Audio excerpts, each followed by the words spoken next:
This paper was delivered on the 7th of September 2021 as part of the Theatre Performance Research Association's Bodies and Performance Working Group. And my gratitude to the conveners of that group, first of all, for the opportunity to present on that occasion. And this paper will also form the basis of a journal article that will be included in the winter 2021 issue of the journal Volupte. It's called Survival of the Sickest, on Decadence, Disease, and the Performing Body. In July 1994, Senator Jesse Helms ridiculed the work of the performance maker Ron Afey on the floor of the US Senate. He described such work as, quote, disgusting, insulting, revolting garbage produced by obviously sick minds. But the broader issue is the sober realization that for the past 2 decades, an unmistakable decadence has saturated American society. A furious assault on the traditional sensibilities of the American people has taken its toll, end quote. Helms is appealing here to a conservative common sense opposed to Afey's uncommon sense, a term that the literature scholar David Weir identifies as a key characteristic of artistic and literary decadence. But for Helms, criticising the supposed decadence of uncommon practices and the subsidy that supports them, however limited it may be, was really just a smokescreen for condemning queer lifestyles and the erosion of conservative values at the height of the AIDS crisis, conflating several pejorative connotations of decadence as societal decline, moral corruption, aesthetic abomination, and economic profligacy. The sickness and decadence, as well as their converse, health and vigour, also informs how advocates of the art bound up in the culture wars was being thought about. For instance, Peggy Phelan insisted at the time that, quote, the health of art influences in a direct way the health and wealth of the nation, end quote, and that the art community, quote, must articulate the connection between vigorous artistic expression and the values of democracy, end quote. In other words, the perceived health and vigour, or sickness and decadence of art, or a specific artist, these weren't incidental to the culture wars. Multiple connotations of sickness and their relationship to decadence was the controversy. We're in slippery territory. Decadence and sickness are both proximate, but also protean concepts. Sickness can refer to a physiological disorder, but it can also refer to moral or aesthetic transgression. Likewise, decadence can be referenced in the puritanical condemnation of supposedly sick pleasures, just as it might be embraced in transgressing social conservatism. But decadence and sickness are also more than just concepts. They're seen to be embodied by specific people or groups, often ostracized people or groups. This is why theatre and performance lend themselves to their exploration. In this paper, I'll be looking at how performance makers have staged their experiences of physical sickness, specifically in this case, cystic fibrosis, in ways that map onto the protean qualities of sickness and decadence. Like tuberculosis, which is sometimes described as an affliction of the sensual decadent, cystic fibrosis is a disease of the lungs, of phlegm, of coughs, and truncated life. But where tuberculosis was thought of in the 19th century as a lyrical illness, cystic fibrosis takes on something more akin to Susan Sontag's description of cancer, quote, where it seems unimaginable to aestheticize the disease, end quote. This is what leads me to the work of Bob Flanagan and fellow artist, dominatrix and lover Sheree Rose in the years leading up to Flanagan's death from the disease in 1996, as well as Rose's collaborations with the British live artist Martin O'Brien in the 2010s.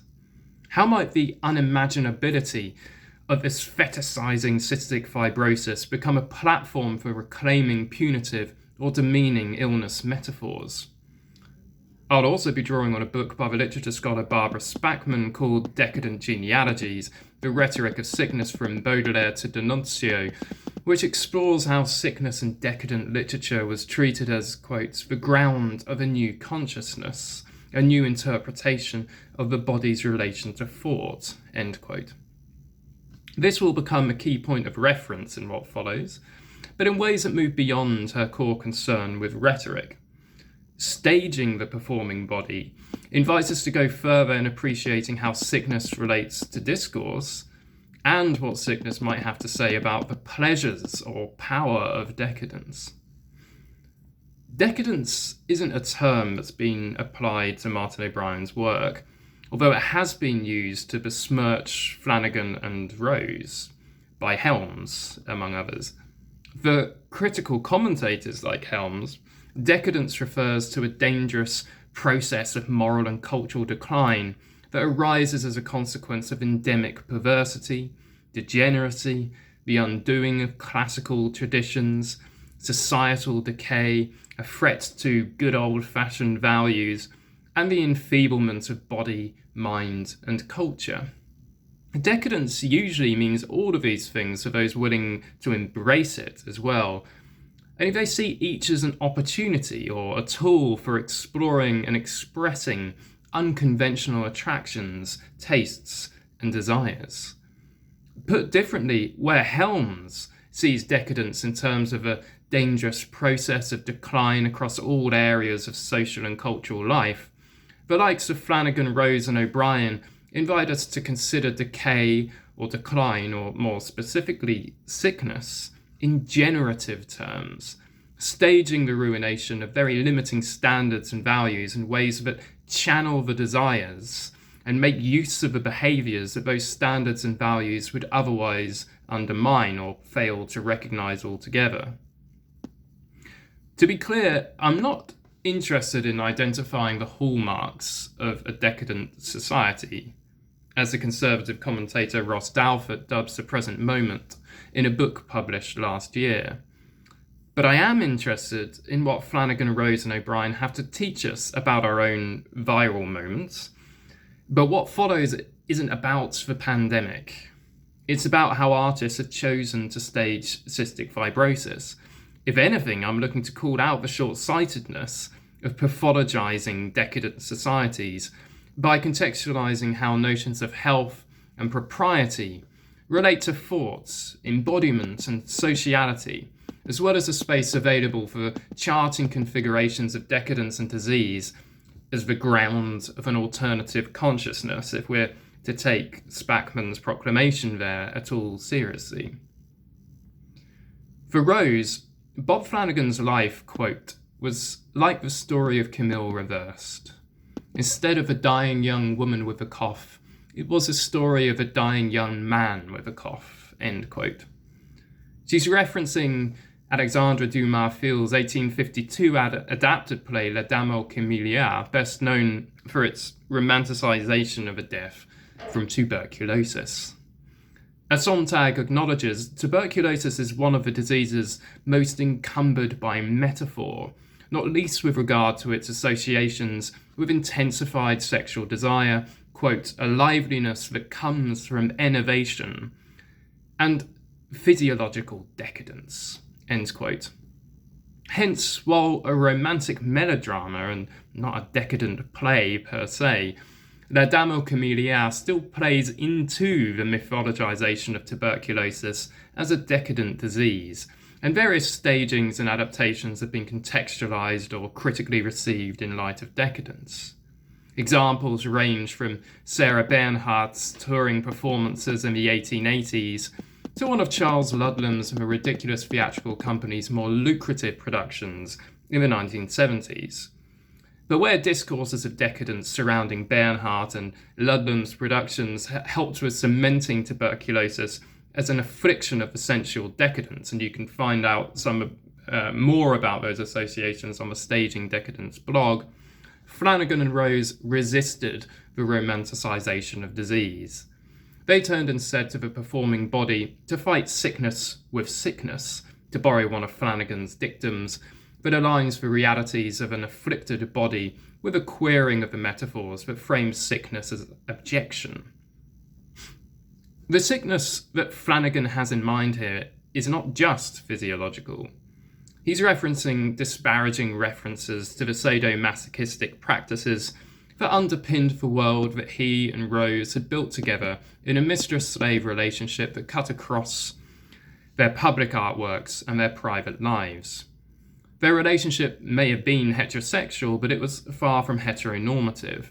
They posed a particular threat to heteronormativity during the AIDS crisis, when heterosexuality itself was producing what Amelia Jones calls queer effects that disrupted or unsettled essential sexual orientations in subcultural quarters. They revelled in the decadence of which they and the likes of Afy were accused by Jesse Helms, bringing metaphors of sickness back to the bodies those metaphors effaced or demeaned. Flanagan acknowledges the importance and the relevance of decadence to a sadomasochistic practice in one of his journal entries.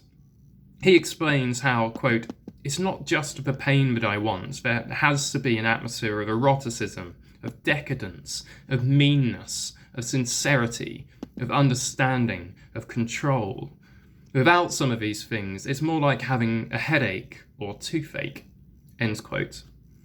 It's no surprise then that such an atmosphere of eroticism or decadence underpins some of their best-known work, including the 1992 exhibition Visiting Hours, which was first presented just a few years before Flanagan's death. They transformed the Santa Monica Museum of Art into a paediatric hospital ward saturated with medical accoutrements, alongside which were placed installations filled with toys and objects from his early childhood, such as a wall of 1,400 alphabet blocks spelling CF for cystic fibrosis and SM for sadomasochism, a toy chest, pacifiers, there was a bard, crib, as well as bondage equipment. And of course, the bondage equipment resonates with all of these objects from his childhood, and a coffin with a screen that replaced Flanagan's head with that of a viewer if they looked inside. Also, in the most theatrical aspect of the exhibition, Rose would laboriously pull Flanagan from the bed feet first and upside down, which would cause his hospital gown to slip off. Visiting Hours didn't simply reclaim illness from a medical frame. Flanagan and Rose recontextualised the disciplining of the medical body as a masochistic compliance with the demands of a lover and mistress, queering objection and objectification in the service of desire and creativity. Rose's manipulation of Flanagan's body also queers the view, held by none other than Sigmund Freud, that tragedy is founded upon the pleasure to be found in the suffering of others. It was in his own objectification that Flanagan searched for autonomy and a lease of life, as well as the foundations upon which his mock superhero status was built as a self-confessed super-masochist. A far cry, in other words, from the heroism so often attributed to the embattled sick. Flanagan's body was also manipulated by convulsions that were out of Rose's control as much as his own. His coughing became a sign of both terminal finitude and convulsive life. It's what choreographs cystic fibrosis. It's what animated his willingly submissive body. And it's what lends his work a decadent edge as an uncommon practice, or in Barbara Spackman's terms, grounds for a sensibility at odds with the policing of health and propriety. The second example I want to look at is by the British performance maker Martin O'Brien. Like Flanagan, O'Brien stages and explores his own cystic fibrosis and usually incorporates masochistic acts including cutting, piercing, spanking, binding, and breath restriction. He's been collaborating with Rose since 2011 and pays homage to Flanagan's legacy by taking multiple connotations of sickness as a starting point for working through the uncertainties of a life lived longer than expected. In a 2017 piece called The Ascension, which was a collaboration with Rose, Ron Afey, and several other performers presented at the Jason Vass Gallery in LA, we find two dominatrices partially dressed as nuns, sprinkling tiny confetti-like photos of Flanagan over O'Brien's naked and flogged body, as he crawls his way in a kinky procession toward a shrine memorialising Flanagan's life and death. He's then baptised in water, glitter and rose petals, before Rose carves a zigzagged letter S onto his breasts, mirroring the marking that she had made on Flanagan's body over 20 years previously. S for Sheree, but also for sick, for slave, for supermasochist, sadomasochism, and survival. It culminates with his skin being pierced with hooks to facilitate a crucifixion-like ascension of his limp, suffering body, the righted counterpart to Flanagan being winched feet first in visiting hours. And that scene, incidentally, was also called The Ascension. A key moment comes when O'Brien delivers his Sermon on Sickness, which appears in several of O'Brien's pieces, which riffs on the kingdom of the sick famously explored by Sontag. In O'Brien's hands, this kingdom depicts a small town anywhere known for the health of its inhabitants. That is, until a prophet and their 12 disciples of sickness arrive, their coughs echoing through the streets and the residents bolting their doors through fear of becoming ill. But one by one, residents approach the prophet to be cured of their health, and one by one they begin to cough. Quote, "With a cough came a new take on life, a new understanding of existence. The prophet and the 12 disciples of sickness watched as the town collapsed and a new society started to form. Only the sick can survive in this world. Being sick becomes a lifeline, a way to live in a hostile environment. It becomes the only way to be." The visceral and audible presence of O'Brien's coughs in this performance also signal a kind of decadence that's concerned as much with the pathology of a body's sickness as with the passive undoing of its objectification. As O'Brien says of his own work, the cough serves as the voice of illness and speaks more clearly than the spoken word by altering a communicative medium. Here we find the cough valued as objection. As with Flanagan, and it's this refusal to pull the margin to the centre and to revel instead in that which is ordinarily stifled or cured that enables O'Brien to breathe life into a queerly decadent genealogy. To wrap up, where Flanagan and Rose's collaborations during the culture wars were diagnosed as symptoms of societal decadence, participating in a process of cultural decline that threatened the so-called health and vigour of a nation, O'Brien plays on the fears that stick to the coughing body as a contagious other. His tongue is firmly in cheek when, riffing on the kingdom of the sick, he's not inviting the healthy to make a beeline for virus contraction. But he is asking us to reflect on how bodies inherit or might potentially reconfigure narratives and metaphors of sickness that rehearse spurious and exclusionary notions of health and propriety. And of course, in drawing this tacit relationship between cystic fibrosis and our own viral moment, it's important to point out that cystic fibrosis itself is not a virus, it's a genetic illness. The invitation at stake is to recognise how easy it is for metaphors of sickness to serve the policing of proper behaviour, appropriate sexuality, legitimate tastes, and productive abilities.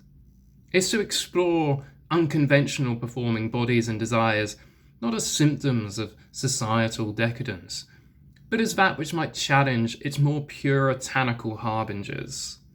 And it's to consider not just what we inherit through cultural transmission, but how, and what it might mean to live by metaphors on terms that elude their punitive frames.